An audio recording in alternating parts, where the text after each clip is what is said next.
Hello, everyone. Welcome back to the Maverick Mind. Today, we're going to try something a little bit different. I've been getting a lot of personal questions, some of them fairly personal, some of them go straight into the cosmic stuff that I love. So I figured, why not tackle them all in one go? No script, no fancy cuts, just me answering your questions as honestly as I can, and hoping that you might be interested in asking some others that I can answer on camera as well. Let's dive in. Number one, this is from Mark. How do you keep your curiosity alive when the world seems so repetitive? Honestly, this one isn't really hard for me. I have always been just endlessly curious. And whatever subject it is, it could be as something as mundane as some sort of unique gadget to mountain climbing to how clouds form to just about anything. Whatever I'm particularly interested in that time, I feed on those obsessions, if you will. And I love going down different rabbit holes. And so I've collected a whole lot of useless information, which is what I'm hoping will end up helping me out here a little bit on YouTube. Number two is from Jenny. Do you ever doubt the path that you're on and what pulls you back when you do? It's funny that this is a good question because for a long time, I thought I was on the right path. I was on the path that society tells you that you're doing everything right. But the truth is, I was miserable, absolutely miserable. I was not happy. And the one thing that I know, and I don't know how it's going to work, but I know that this YouTube channel and what I'm trying to do and all the different stuff that's going along with it, I have a lot that's coming, is absolutely the path that I'm supposed to be on. I don't know exactly where it's going. I don't know exactly how I'm going to get there, but I do know for the first time in my life that I'm doing exactly what I'm supposed to do. And thank you for being a part of that. Number three, John, how do you handle criticism or people who think you're just out there with your ideas? Well, usually I just agree with them. I kind of throws them off kilter, being like, what do you mean? You just agree with me that you're crazy? Yes, at least I admit it though, right? And what's funny is that if you think about it, if you ask anybody, most of their ideas are truly out there. And it's only when you start sharing them and realizing exactly what they are, do they sound more crazy without context. So, of course, I generally, when I meet people for the first time, I don't go with my extreme ideas and beliefs and thoughts. I like to build up a foundation, a framework, and then kind of go from there. But yeah, usually agreeing with them right off the bat kind of disarms that whole topic. Number four from Mary. What's your take on modern spirituality versus the old traditions? Can they work together or not? You know, I've been to India now twice, and had I not been there, I may have a very different answer for this question. But there are many fascinating things about India, and one of which is how it's just such an organized chaos. So many different crazy things going on all at the same time, but yet there's this weird harmony and beauty. There's so many different religions, so many different festivals. You'll be walking down the street and see a cow, a goat, a BMW, ox cart, an elephant, a camel, um, you know, or tremendous amount of people, all these different religions and everything else, and everybody's going about their way, doing what they do, and somehow it all makes sense. Quick story that this reminds me of is the first time I was in India. I was in a rather small town of India where Americans are generally never seen, especially 6'4" tall Americans like myself.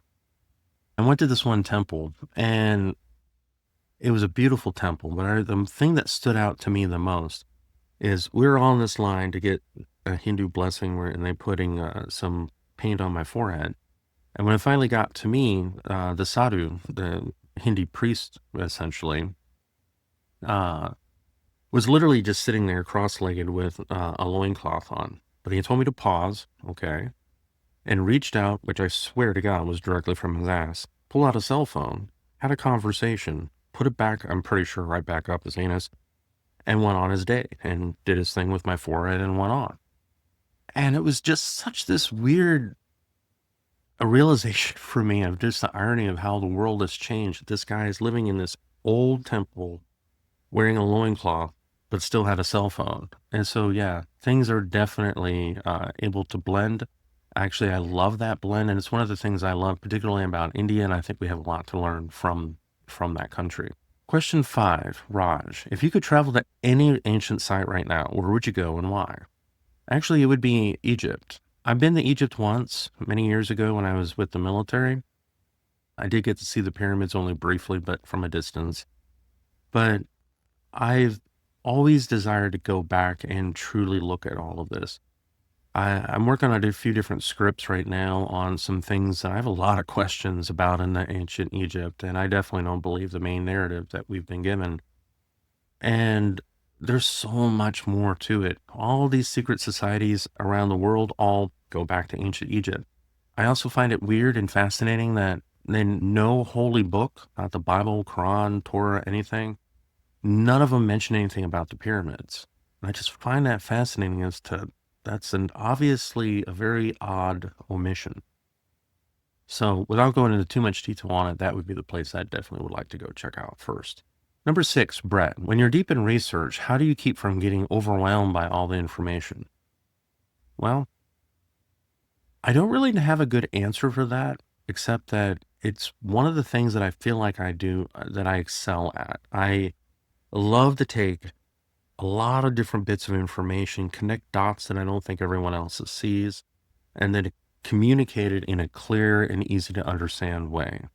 I notice that a lot of people like to just create a whole bunch of filler with a whole bunch of BS. And I just really believe that if you can't take whatever subject that you're talking about and explain it to a 10-year-old, then how well do you really understand it? And a lot of people like to use a lot of fancy jargon, a lot of big terms and words for concepts.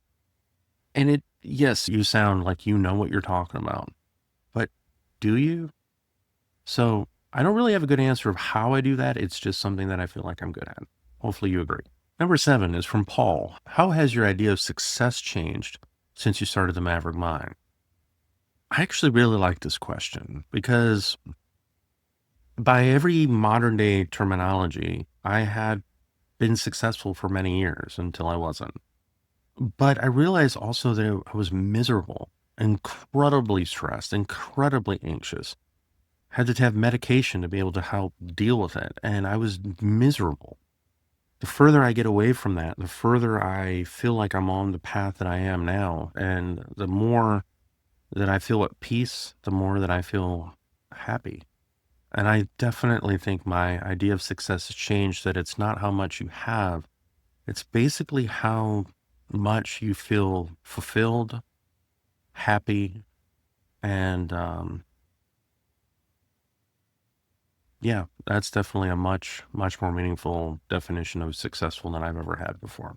Number 8's from Sam. What's the most beautiful place you've ever visited and what did it teach you? That would hands down have to be Costa Rica. I love Costa Rica. Was down there a few years ago with something to do with my old business. And if there is such a thing as a Garden of Eden, that's where it was. It was just absolutely just a tropical paradise. So many birds and creatures and animals that are nowhere else in the world. Water, just amazing. It's just everything about that place was just stunningly beautiful. And I do hope to one day to be able to go back there again. And as far as what I learned from it, I don't know if I learned anything with this, but I've never broke a bone in my body in my life, except for when I was in Costa Rica. I was hiking around a volcano in Costa Rica in the rainforest, and I took a wrong step off of a big step and broke my ankle. And I didn't even know immediately that I broke it. I thought I just twisted my ankle really bad. And I walked out of the rainforest for it was about at least another mile, and it was not flat at all. And I had no choice but to just deal with it and keep moving because there was no other way that I was going to get out of there anytime soon. And it was definitely mind over matter with that because it's interesting because I just remember I had a flashback when I was in the military because I had learned a lesson that as long as you can continue to take one more step and keep moving forward, you'll eventually get to where you're going. And that mantra kept on going in my head because I was in a lot of pain, as you can imagine. And I just kept focusing on one more step, one more step, one more step.